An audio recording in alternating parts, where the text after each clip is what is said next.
What is going on, guys? Papa C back with another video for you guys, bringing you the NPA Season 3 Week 3 Team Builder. This week, your New York Lynx are going up against Pump, coach of the Rochester Rhydons. His link, of course, will be in the description. And, of course, leave a like down below if you want to support the channel. If you enjoy the Team Builders, let me know. So, taking a look at our team here, as you can see on the bottom right of your screen, we have Jirachi, Suicune, Kyurem, Hitmonlee, Gligar, Levity, Mega Alakazam, Zapdos, Klefki, Blaziken, and Steelix. Now, taking a look at my opponent's team here, I don't know why it's like the ratio is weird in his team. Like you see the games played, it's kind of weird. Anyway, but he has Kyurem B, Florges, Forretress, that's weird to say, Spiritomb, Rhyperior, Combuskin, Mega Blastoise, Galvantula, Chestnut, Tornadus, and it says Rhyperior again. This doc, I don't know what's wrong with the Google Doc we use, but it is messed up beyond belief. If you look at his team, you'll notice that there are 2 Rhyperiors listed and no Emboar. He actually has an Emboar. The funny thing is, the other day, it said he had 2 Rhyperiors and Emboar, no Chestnut. Now it says he has 2 Rhyperiors and Chestnut. So I don't know what's up with the doc. Either way, the rosters are wrong, and the games played and the kills and deaths are wrong, but his roster is this: -1 Rhyperior, +1 Emboar. Okay, a little bit confusing. So, against this team, I don't think I have the greatest matchup. Now, Kyurem Black is a given. You know, matching up against Kyurem B is always an issue. But especially for my team, like, Spiritomb just puts in so much work. When 2 of my best Pokemon are Psychic types, it's just, you know, Spiritomb getting Pursuit and Sucker Punch, and just having only 1 weakness in Fairy is not very good for me. Mega Blastoise is a threat, and Fortress, I guess, to tail on that, just because my team does really well when it can Hazard Stack. I have access to Webs, access to Spikes, access to Stealth Rocks, and multiple things. And him having 2 very, very strong Rapid Spinners is a threat. Fortress is a Pokemon I really wanted, actually, but couldn't get. Same with Emboar, but anyway. So, taking a look at my roster, this is... Okay, I've definitely spent the most amount of time this week team building that I've ever done. I want to give a huge shout out to Slimy and Nate and Sock and Polish and everybody who's in my front office that helped me, because I would be willing to say that we spent close to like 10 hours this past week on this team. It went through so many incarnations, it's crazy. Anyway, first Pokemon, this was the 4th draft of the team, and the Pokemon I put on this team first was Klefki, as you can see. So Klefki matches up kind of nicely. I got Spikes. After 1 layer of Spikes, there's a lot of rolls that go in my favor, which is why I wanted a lot of things that wouldn't OHKO if Spikes weren't up, but would OHKO if Spikes were up. I also have Play Rough, Magikarp, and Thunder Wave. Thunder Wave for obvious reasons. I mean, if you have Klefki, Thunder Wave is probably one of the best moves to run on it, just because you can do a lot of speed control. Kyurem B and Emboar are 2 Pokemon that are Choice Scarfed a lot, so I can definitely cripple those. If he somehow brings Combuskin, I can T-Wave that and cripple the speed boost a little bit, I guess you could say. However, he does have the Galvantula, which obviously is immune to Thunder Wave, and he does have Spiritomb, which is a Dark type, but a new change this generation is that I'm not exactly sure how to word this, but if I were to go for a Prankster T-Wave, it wouldn't work on Spiritomb, but Prankster and Spikes would work. So basically, non-damaging moves don't work. Non-damaging status moves, I guess, don't work. So things like Thunder Wave don't work, but Spikes do work on Spiritomb. It's kind of weird. Anyway, so you may notice I'm also Adamant and Life Orb. This actually, believe it or not, with a Play Rough, OHKOs a max HP Spiritomb, which is kind of wild. This does a lot of damage to Kyurem. This actually does an okay amount of damage to a Bold Florges. This thing can put in some work. Now, obviously being Life Orb, not having lefties, having attack investment and no defense investment is an issue. I can't take as many hits as I would like to. Magikarp is there because Klefki is going to be an ideal lead. Now, if I look at the team matchup and I don't see... I think if I don't see Rhyperior, but I see Fortress, I am probably going to lead with this, expecting him to lead Fortress, just because I can get the Magikarp up, get Rocks on his side of the field, which is actually really beneficial. That kind of pressures him to go for Rapid Spin the next turn, or just click Stealth Rocks again. Either way, that kind of gives me a free switch in. Another thing to note about this this matchup is that he does have Fortress, however, Custat Berry is unreleased in Sun and Moon, so he cannot run a Custat Berry Fortress, which is, I mean, he probably wouldn't run it, but it's good to know that he can't run it even if he wanted to. So Magikarp's a bit situational. In a situation where he has his Spiritomb out and he goes for Will-O-Wisp, Magikarp actually won't work because of you know, the changes with Prankster in this generation. And then, like I said about Spikes, after 1 layer of Spikes, there's a lot of things I can do. If I can get 3 layers of Spikes up, though, that's obviously really great. However, against a team with 2 very good Rapid Spinners and, you know, very good hazard removal overall, getting up more than 1 layer of Spikes at a time isn't ideal. The Major Key's biggest role is to potentially get the first turn Magikarp off, or just get 1 layer of Spikes up, possibly a Play Rough or 2. I'm not expecting Play Rough to exactly kill the Spiritomb, even though it can. I'm definitely expecting Play Rough to catch his Kyurem off guard, like thinking he could switch Kyurem in and possibly like a Lumberry set, maybe like a sub Lumberry set, and then just catch a play rough and be in a situation where he's kind of forced to go for like an Earth Power or something. Because I know Pum likes to run sub Pokemon. This might be a long team builder, by the way, because this team is very in-depth, so hopefully you enjoy it. But like I said, I know Pum is the type of person who likes to run sub, which you know, could be good if he runs sub Kyurem and he switches into a play rough, then you can't really go for sub after that. Also, another thing to note about sub and stuff is that Spiritomb gets Infiltrator. One thing I was really considering was running sub Jirachi or sub on Alakazam just to counter, you know, Pursuit and Sucker Punch from Spiritomb. However, since Spiritomb gets Infiltrator, it just bypasses the sub, so it doesn't really matter. Anyway, next Pokemon, we got Alphonse the Jirachi with the Expert Belt, Serene Grace, of course, Iron Head, Play Rough, Zen Headbutt, Grass Knot with the Hasty Nature. Yeah, Hasty Nature. Max attack, 220 speed, and the 20 in HP. This speed investment outspeeds uninvested Kyurem, which is very nice. Also, the investment on Klefki, I should say, it actually speed ties with Florges. They're both 75, so I put the extra 12 in there just so I outspeed Florges. Not really a big deal, but I figured why not? You know, I can outspeed Florges, get a cheeky play rough off or something.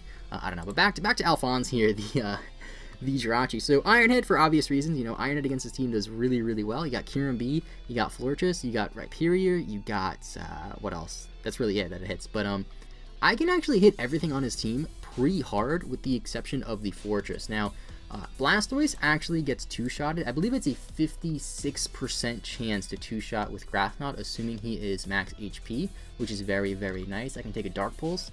Even if he's modest, which is pretty nice. Zen Headbutt for, you know, stab.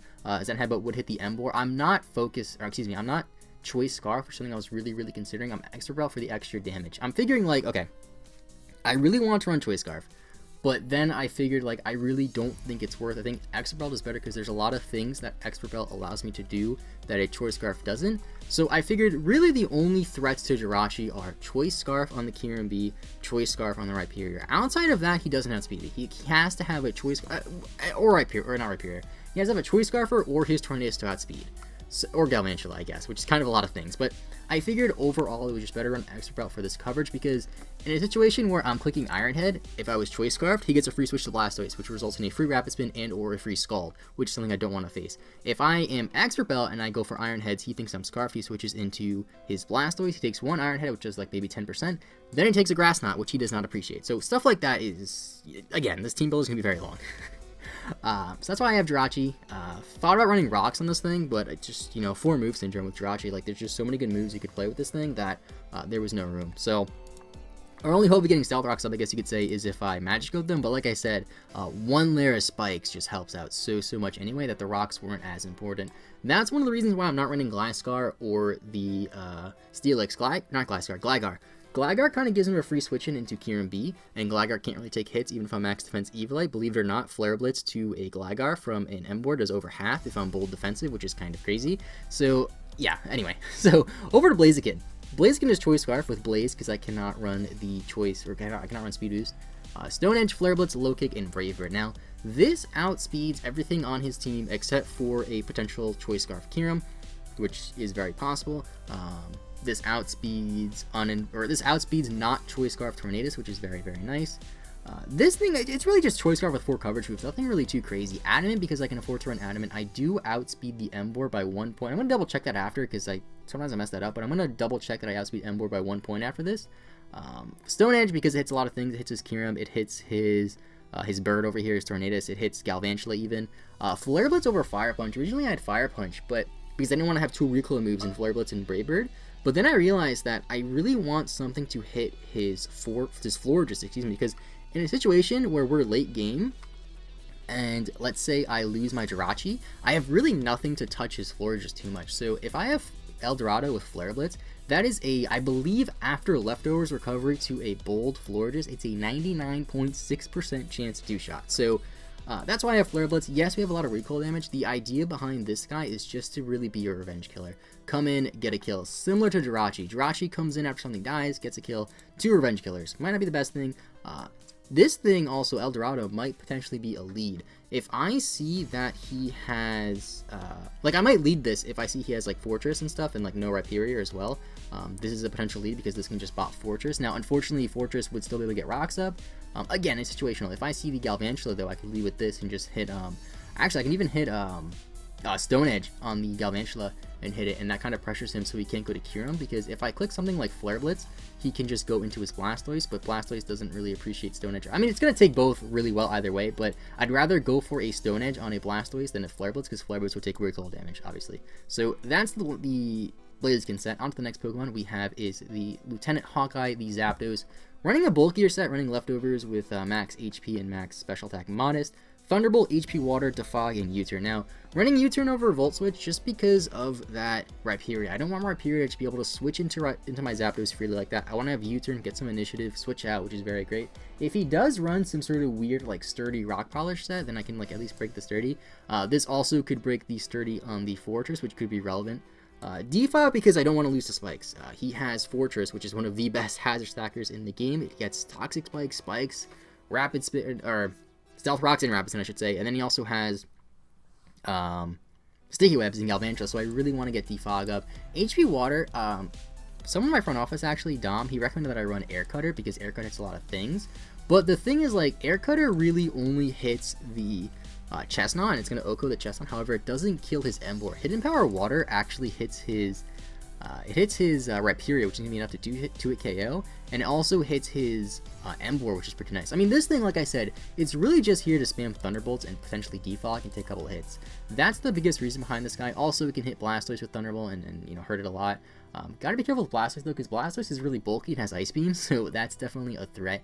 On to the next Pokemon though, which actually can somewhat handle Blastoise pretty well. We have Lady Satsuki, the Suicune with the Wakan Berry, to take electric attacks from Emboar and from Kyurem B because it gets Fusion Bolt. And what's Wild Charge? That's the other move.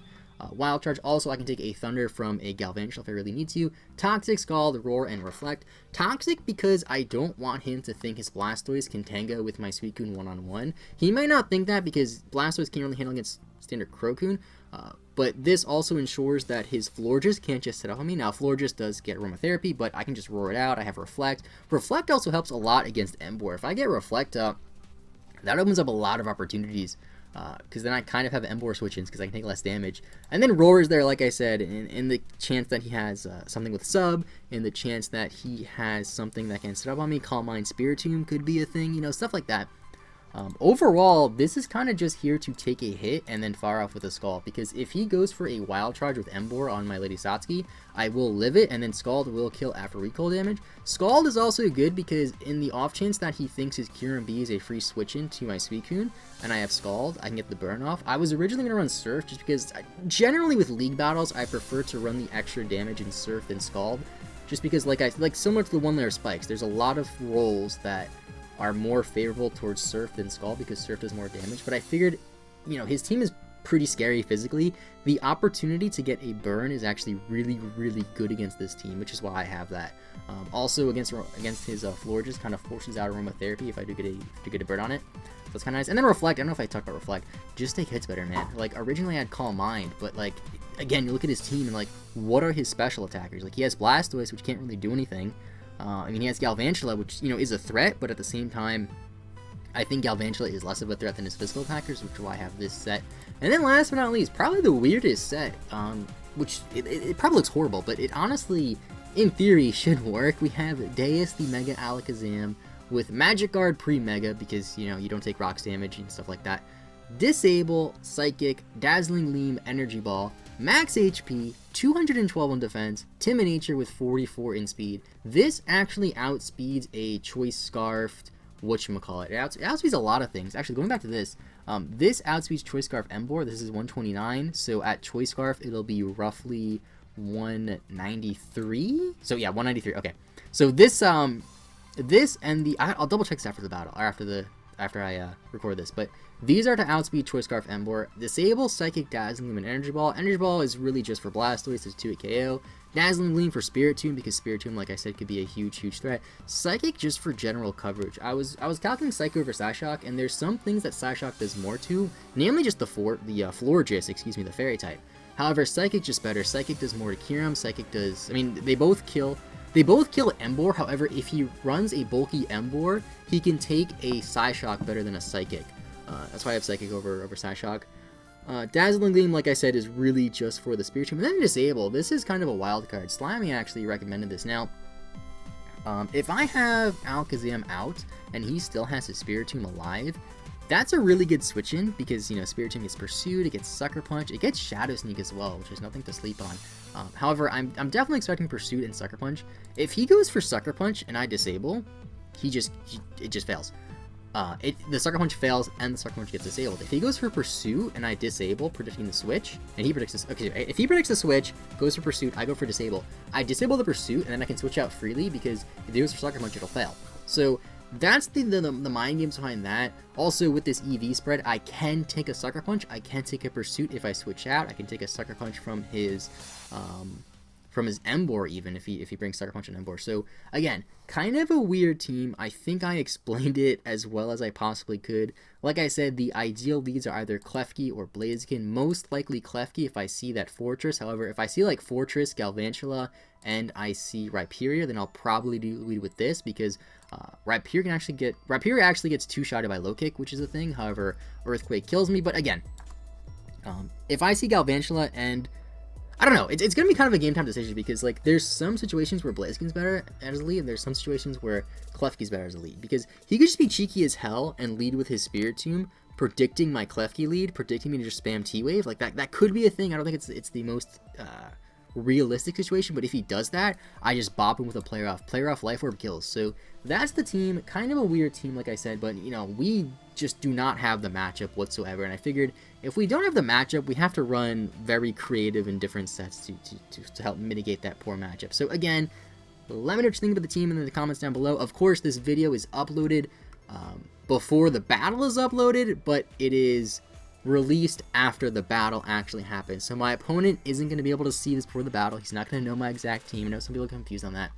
And also, this week's battle should be live comm. I know I mentioned last week that some people... It was weird because in the first battle it was live comm and people said they want to see post comm. Then I did post comm and then more people said they want to see live comm. So I don't know. I might switch back and forth. I might do one or the other. This week should be live comm. Either way, thank you for watching. Keep rooting for your Clinks because we're not going down that easy. So have a good rest of your day. I will see you guys next time. And bye-bye.